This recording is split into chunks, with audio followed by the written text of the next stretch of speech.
Alright everyone, welcome back. Today I want to go over some news regarding The Division 2. Also want to talk about The Division Resurgence. Also, there has been a pretty disappointing update in respect to The Division movie with Jake Gyllenhaal, whatever you want to call him. So I just want to go over a couple of those bits of news that's come out recently and tell you what's going on. So let's start off with the known issues. So today, the official Division Twitter page came out with this tweet saying the known issues board has been updated with the shrapnel trap skill status, a few PvP quality of life updates, and a workaround for game crashes associated with Season 10 Manhunt. The board is not exhaustive and we'll be back with more updates in 2023. So let's go over what they are referring to. So as you can see here on the Trello board, be honest guys, this board is really good. It doesn't have everything on there. Massive have said this before, but it does give you an idea as to what the biggest things that they're kind of looking at, and you know, whether fixes are ready. And fortunately for us, it does confirm, at least for right now, when TU17 PTS is going to be available. So if we go on to the shrapnel trap skill is too powerful, this is what they were referring to in the tweet. It says, as a temporary solution, we decided to significantly reduce shrapnel trap efficiency in PvP in order to dissuade players from using it. Obviously there was an update to this. This happened in TU16.1. It didn't change the effectiveness of PvP. The issue is again under investigation.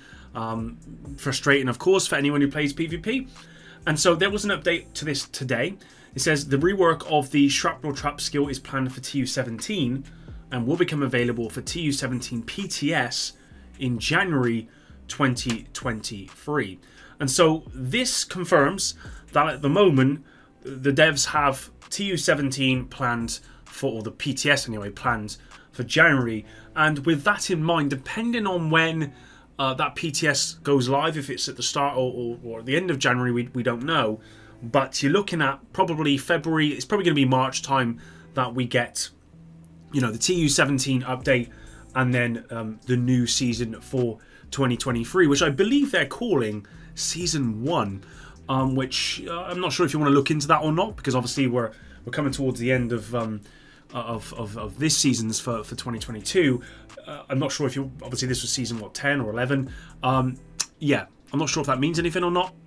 But anyway, I'll let you guys speculate in the comments down below. So PTS coming, which is really, really good. Of course, guys, it's going to be PC only. I know there's going to be people in the comments saying, well, you know, why they can't do it on console. I'm a console player. I get it.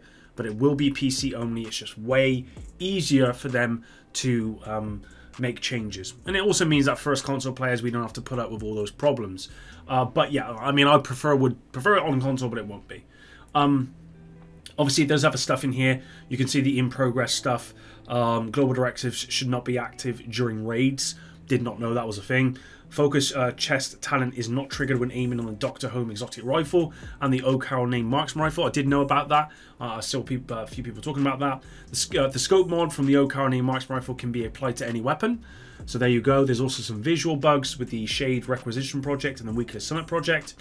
And there's loads of other stuff on here, guys, that you can have a look at if you're interested in knowing what they're kind of looking into. And of course, if you do have any issues, I'd highly recommend you reach out to the developers and let them know. Oh, I didn't see this one. Conflict rewards revamp. To make conflict a viable XP farming option, we wanted to increase conflict rewards and add kill XP for eliminating another player to not slow conflict players down on their Shade Watch and Season Pass progression. Additionally, we're considering adding exotic components and caches and targeted loot as well. So that's something that's going to possibly be coming to PvP. I wonder if there's anything else. I've not looked at this myself, actually. Exotics that are otherwise exclusive to specific content source are available as random time it drops in the DZ. I do know there is an exotic farm at the moment. I've not actually looked at it myself, but I've seen a lot of videos about it. So if that's what this is referring to, then I recommend you get into that as soon as possible, because they will fix that eventually. Remove expertise and shade levels in non-invaded dark zones as well. That's something that's high priority. And of course, you've always got the delta errors as well for PC, which is again something that's always going to be on the critical list. Now moving on to the next part of this video, the Division movie. Now I was actually sent this by Jonathan Earl, so thank you very much for doing that. It would appear as by this subheading here, the Division movie gets disappointing update. And I've had a quick read through this, but what it's basically saying is that the Division is going on the back burner, basically.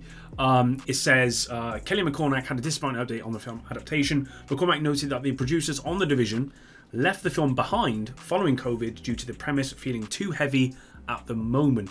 She noted that they could find love for it again and still loves the idea, but heard this is sort of on the back burner at the moment. And it says obviously when COVID hit, we left The Division because it felt like it was a documentary, said McCormack, you know, in the sense that the story deals with the outbreak that happens in real time, the dangers that occur, and the anxiety that it creates. It was like, whoa, you know, this is no longer fun. Like, we literally all just had to go through all of this in real life. It says Ubisoft is still cooking up adaptations of games like Assassin's Creed with Netflix. However, given that partnership is still very much there, it could mean there's hope for a movie adaptation of The Division. Nevertheless, it's still disappointing to hear it might not happen. So yeah, it's a bit of a bit disappointing, to be honest, guys, because this Division movie was something I was really looking forward to. I like Jake Gyllenhaal as a character. I think he would have played the role really, really well. It was also one of my favourite actresses. Was a big part of it as well. I actually can't remember her name now. I'm not very good with names, to be honest. I can see her in my head, but I can't remember her name. So yeah, this is disappointing. This is something I was really, really looking forward to. Hopefully, you know, this is not something that they're just going to can. And it is just a case that they're just going to, you know, leave it on the back burner, give it a little bit of time, and then, you know, go back to it. But to be honest, guys, I really don't know. We'll have to wait and see.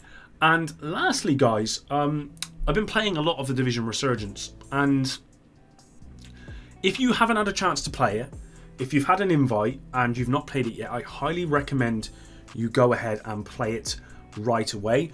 It's really, really good. In fact, it has a lot of stuff that I think a lot of people wanted in The Division and The Division 2. For example, clan bases, for example, is one of those things. You get a clan base and you can level up that clan base, and that's the base you go to with your clan. And it's got all types of stuff in there. It's like almost like a base of operations for a clan. It's yeah, really, really, really cool. And you know, it's doing really well from what I can tell. Every time I log in, there's loads of players in there, and I'm really, really looking forward to it. The only thing that I would say about it, guys, is I wish it was on console, because I would much rather play it on console. But at the moment, having a really good time. It's the first mobile game I've really, really enjoyed, and this is they did like a little trailer for it. If you've not seen this trailer, highly recommend you go check it out. It's a lot of fun, and if you're logging in as well, you're getting all these kind of rewards and stuff, and yeah, it's really, really cool. Before I go, guys, I am going to do a quick review of the final kind of manhunt for General Anderson and the final cutscene at a later date. I wanted to leave it a little while so people could, you know, get through it, and that way I wouldn't have to worry about spoilers and stuff. So that'll probably come next week. But there you go, guys. Thanks very much for watching. Hopefully you enjoyed this one. Hopefully you'll have a good weekend. Until the next one, Epic out.